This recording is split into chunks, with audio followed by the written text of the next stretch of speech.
sa inyo ng Viva Prime Channel. At ang ating instant replay ay hatid sa inyo ng Santa Ana Park kung saan kayo ang bida.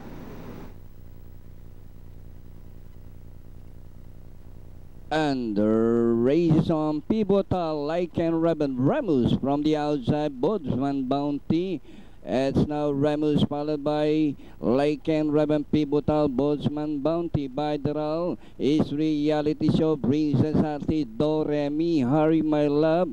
And running by the row is Graceful Conqueror, Hepburn, Lord Brian Manapla, Bombardier, while Weekend Masters running at the tail of the field. Rounding the far turn, Remus, Lycan Reality Show down on the inside, in between runners, Pivotal, Bodsman Bounty, and Princess Ashley.